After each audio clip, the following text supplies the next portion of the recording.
God bless you. This is Pastor Everett Bell, and I pray that the Lord is keeping you and that you're encouraged today. I pray that you had a wonderful day today, and the day's not over, so it's going prayerfully to get better.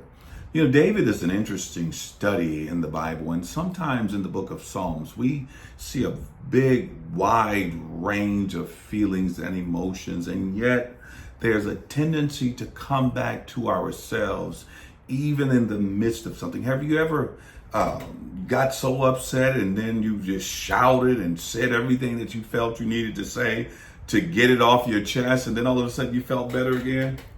You know, I think sometimes we say that to God, right? We say these things, we get this stuff off our chest, where our frustration, and I think God just listens to us and allows us the space to get things off our chest.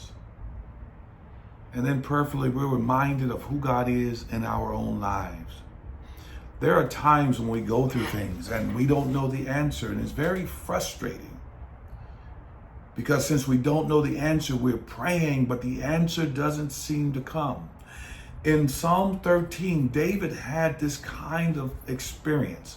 I want you to watch how he laments or shares his frustration, and then watch where he comes back to. Let me read this to you. He says, "How long, Lord? Will you forget me forever? How long will you hide your face from me?" Have you ever thought about this? How long will you hide your face from me? How long must I wrestle with my thoughts?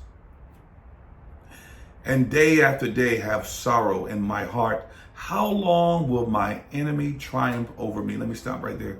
These are thoughts that we have to ourselves when we are in peril, when we are in trouble, when things aren't coming together. And as you can see, these are the same kinds of thoughts that David had thousands of years ago.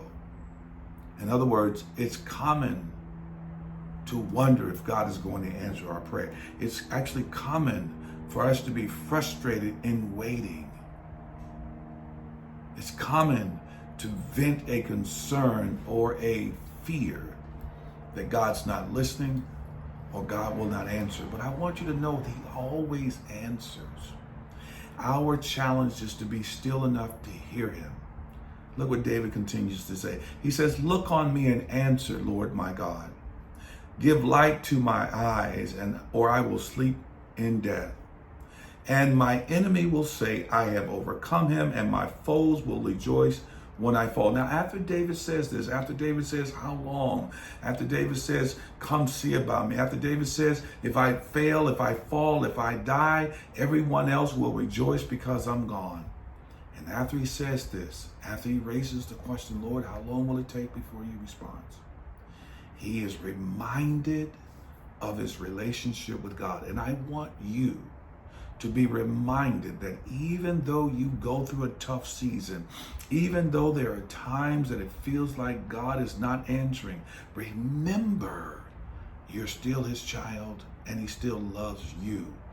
This is what David says. "But I will trust," after all this, "but I will trust in your unfailing love. My heart rejoices in your salvation.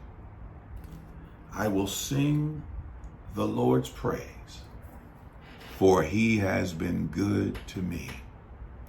In the midst of whatever you're going through, in the midst of your frustration, when it seems there is no answer to help you to feel better, take a moment and think about the things that the Lord has already done for you.